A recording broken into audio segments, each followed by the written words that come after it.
సోపు, ఏలక్కాయ, కొద్దిగా పట్ట, ఒక లవంగ, తర్వాత వచ్చి పసుపు, ఉప్పు, కారం, ధనియాల పొడి, జీలకర్ర, గరం మసాలా, కార్న్ఫ్లోర్, మైదా, పచ్చిమిర్చి, ఎర్రగడ్డ, అల్లం, నిమ్మకాయ, తర్వాత తెల్లగడ్డ ఇవన్నీ మిక్సీ పట్టుకోవాలండి. కరివేపాకు వేసి మిక్సీ పట్టుకోవాలండి. కొద్దిగా నీళ్ళు పోసి చేపలు ఉప్పు, పసుపు, నిమ్మకాయ వేసి నీట్గా కడిగి పెట్టుకునేసేయాలి. ఇప్పుడు మనం మిక్సీ పట్టుకున్న మసాలా మొత్తం కలిపి కొద్దిసేపు పక్కన పెట్టుకోవాలి. ఇలా ఫ్రై చేసుకోవాలి. మొత్తం ఇలా ఫ్రై చేసుకోవాలండి. నేనైతే కలర్ యూస్ చేయట్లేదు. ఉప్పు, ఎండుమిర్చి, పచ్చిమిర్చి, తెల్లగడ్డ, జీలకర్ర ఇవి తొక్కుగా మిక్సీ పట్టుకోవాలండి. ఇలా తొక్కుగా మిక్సీ పట్టుకున్న తర్వాత ఈ ఆయిల్ ఈ జైతూన్ ఆయిల్ అంటారు ఇక్కడ, ఈ ఆయిల్ వేసి బాగా కలుపుకోవాలి. ఎందుకంటే మనం ఆయిల్ ఫుడ్ తింటున్నాం కదా, ఈ ఆయిల్ మనం తిన్న ఆయిల్ ఫుడ్ని జీర్ణం బాగా చేస్తుంది. కాబట్టి దీన్ని ఎక్కువ వేసి కలుపుకోవాలి.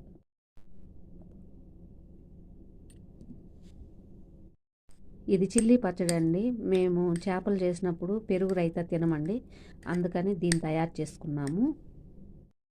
ఎటువంటి బిర్యానీ లేకైనా కూడా ఇది సైడ్ డిష్గా బాగా పనికొస్తుందండి. టేస్ట్ బాగుంటుంది.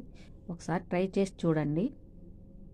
టమాటా కారం అండి, జీలకర్ర, ఎండుమిర్చి, ఉప్పు, తెల్లగడ్డ, టమాటా, కొద్దిగా కొత్తిమీర వేసి నున్నగా పేస్ట్ చేసుకోవాలండి. ఆ టమాటాని మెత్తగా పేస్ట్ చేసుకునేసేయాలి. మిర్చి, కొద్దిగా పసుపు, ఇంగు వేసి వేయించుకోవాలి.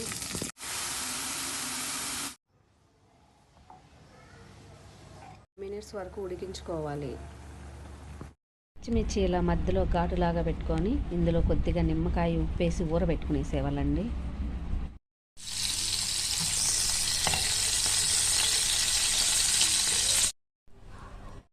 2 గ్లాసులు బాస్మతి రైస్ ఇవి 4-5 సార్లు బాగా నీళ్ళు పోసి కడిగి నానబెట్టేసేయాలండి. చేపలు వేయించిన నూనెతోనే బిర్యానీ స్టార్ట్ చేయాలండి. ఎర్రగడ్డ, పచ్చిమిర్చి, మసాలా దినుసులు వేసి వేయించుకోవాలండి ఎర్రగా.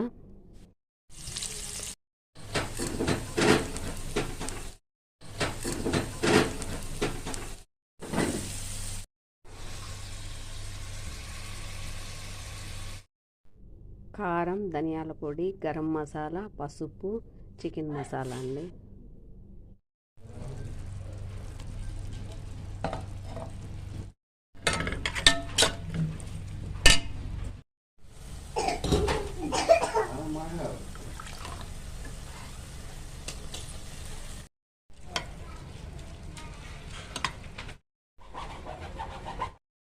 ఒక గ్లాసు బియ్యంకి 2 నీళ్ళు, కొద్దిగా నిమ్మకాయ.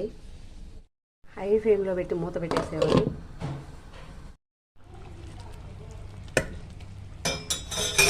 ఇప్పుడు మంట సిమ్లో పెట్టి ఉడికించుకోవాలి.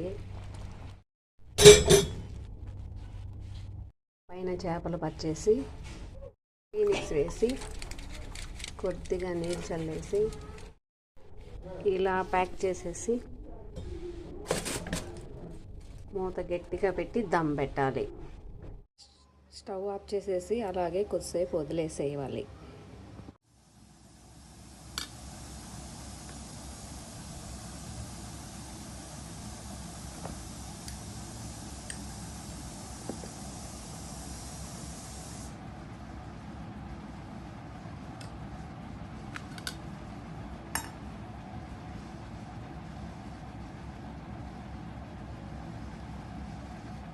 ఈ 2 మిక్స్ చేసుకుంటూ ఎంజాయ్ చేయండి తిని. మీరు కూడా ట్రై చేసి ఎలా ఉందో కామెంట్ చేయండి. ఓకే, థ్యాంక్స్ అండి.